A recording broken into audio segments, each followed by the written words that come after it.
Simone de Beauvoir naît le 9 janvier 1908 à Paris. Son père est chef de service à la mairie de Paris. Sa mère, originaire de Verdun, vient d'une pieuse et riche famille bourgeoise. Ma mère était née à Verdun, dans une pieuse et riche famille bourgeoise. Son père, un banquier, avait fait ses études chez les jésuites. Sa mère, dans un couvent. Françoise avait un frère et une sœur plus jeunes qu'elle. Dévouée corps et âme à son mari, bonne maman ne témoignait à ses enfants qu'une affection distante. Et c'était Lily, la benjamine, que préférait bon papa. Maman souffrit de leur froideur. Elle a une sœur, surnommée Poupette, de 2 ans plus jeune qu'elle. Elle étudie au cours Désir, catholique, jusqu'au baccalauréat. La rencontre décisive de sa vie se produit lorsqu'elle prépare l'agrégation à la Sorbonne et à l'École normale. Jean-Paul Sartre est agrégatif, comme elle, et ami de René Maheu, baptisé Herbaut dans ses mémoires. Ce dernier l'avait surnommé Castor, comme elle le raconte dans le premier tome de son autobiographie. Un jour, il écrivit sur mon cahier en grosses lettres « Beauvoir égale Beaver. Vous êtes un castor, dit-il. Les castors vont en bande et ils ont l'esprit constructeur. » Le surnom lui restera, abondamment utilisé par Sartre et par leurs amis. En 1929, ils obtiennent tous deux l'agrégation de philosophie. Sartre est premier, elle est seconde, elle n'a que 21 ans.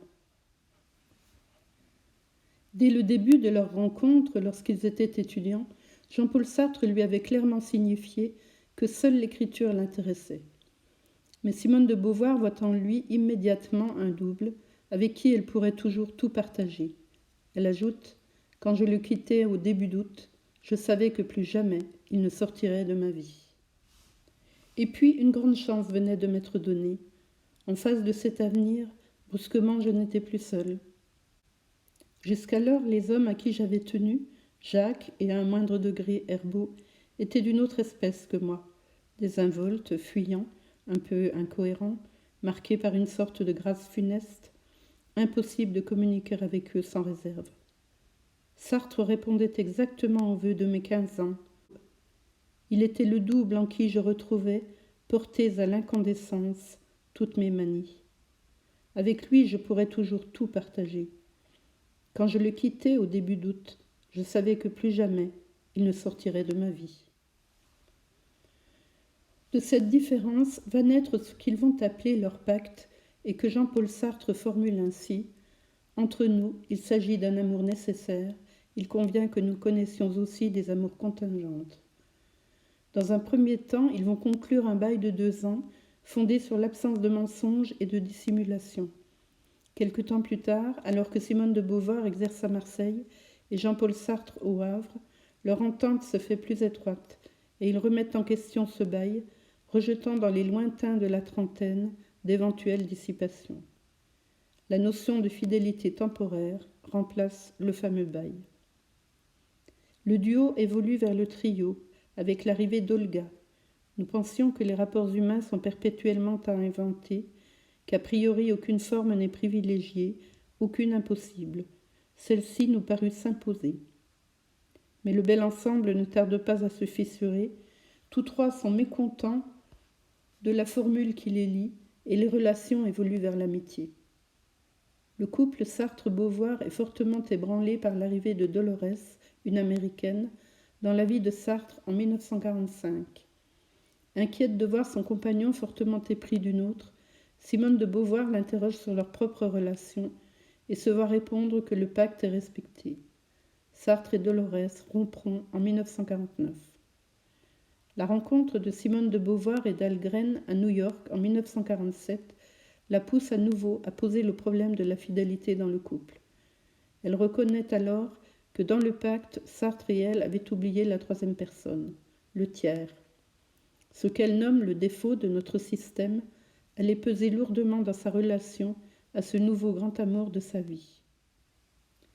Bien que j'ai raconté très inexactement cette histoire dans les mandarins, J'y reviens, non par goût de l'anecdote, mais pour regarder de plus près un problème que dans la force de l'âge, j'ai pris trop aisément pour résolu.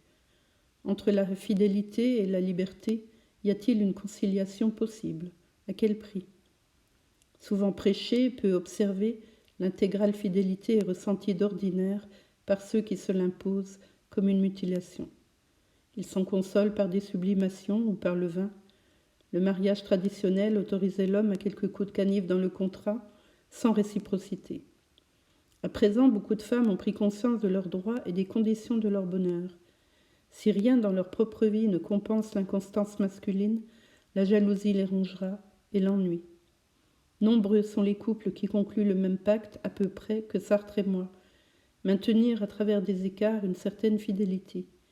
Je t'ai été fidèle à ma manière, Sinara. L'entreprise a ses risques. Il se peut qu'un des partenaires préfère ses nouveaux liens aux anciens, l'autre s'estimant alors injustement trahi. Au lieu de deux personnes libres, une victime et un bourreau s'affrontent. En certains cas, pour une raison ou une autre, des enfants, une entreprise commune, la force d'un attachement, le couple est infracassable. Si les deux alliés ne se permettent que des passades sexuelles, il n'y a pas de difficulté. Mais aussi la liberté qu'ils se concèdent ne mérite-t-elle pas son nom? Nous avions été, Sartre et moi, plus ambitieux.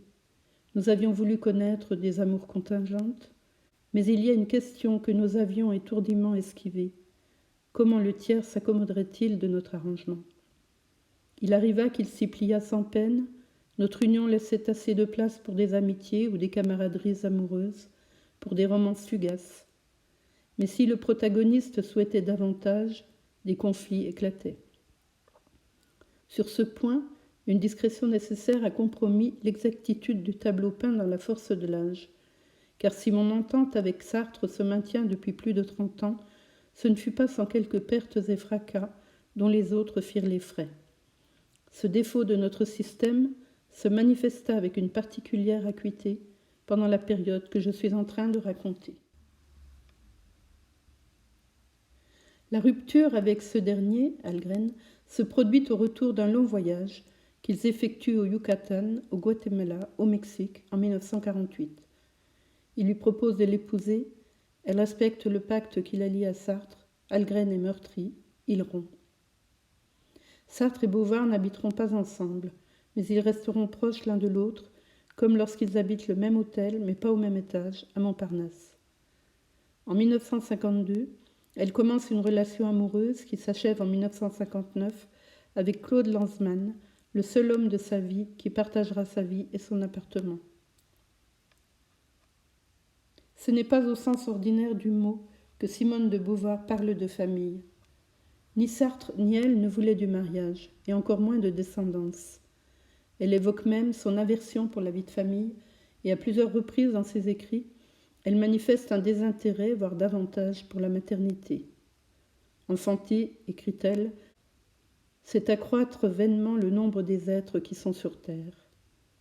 La famille qu'elle raconte dans ses mémoires, c'est celle qu'ils se sont choisis et qui ressemble davantage à de l'amour-amitié sous des formes multiples. Un petit nombre d'amis, Olga, Bost, Vanda, Lise, composent ce qu'ils désignent sous l'appellation de la famille. Ils entretiennent entre eux des relations duelles, Sartre-Vanda, Beauvoir-Olga, Beauvoir-Lise, etc., afin de privilégier une véritable communication et éviter la conversation mondaine inhérente dans un groupe.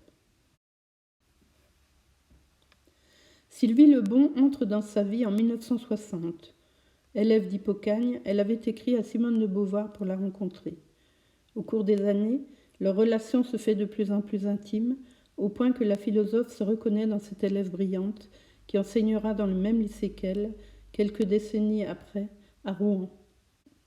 Elle se plaît à s'imaginer d'être en quelque sorte réincarnée en cette jeune professeure de philosophie. Elle l'adopte en 1981. En 1931, Sartre effectue, après son service militaire, un remplacement dans un lycée au Havre. Simone est nommée pour son premier poste à Marseille. De 1932 à 1936, elle enseigne à Rouen. De 1936 à 1943, elle enseigne à Paris, au lycée Camille C, en classe préparatoire, puis à l'université. Elle est exclue de l'université à la suite de l'accusation de détournement de mineurs par la mère d'une de ses élèves. 10 lignes de La Force de l'âge sont consacrées à cet événement qu'elle attribue à la mauvaise foi de la mère de son élève. La mère de Lise, furieuse que sa fille eût laissé échapper un parti avantageux et qu'elle vécut avec Bourla, m'enjoignit d'user de mon influence pour la renvoyer à son premier amoureux. Sur mon refus, elle m'accusa de détournement de mineurs. En 1941, elle travaille à la radio. J'obtins une situation de metteuse en ondes à la radio nationale. Je proposais un programme incolore, des reconstitutions parlées, chantées, bruitées de fêtes anciennes, du Moyen-Âge à nos jours. En 1945, elle fonde avec Sartre la revue Les Temps modernes, dont le titre fait référence à Chaplin. Le rappel du film de Charlot nous plaisait. Au comité directeur figurent aussi les noms de Raymond Aron, Michel Léris, Maurice Merleau-Ponty, Albert Olivier, Jean Paulhan. Lanzmann, directeur de la revue depuis 1986, y entre dans les années 50.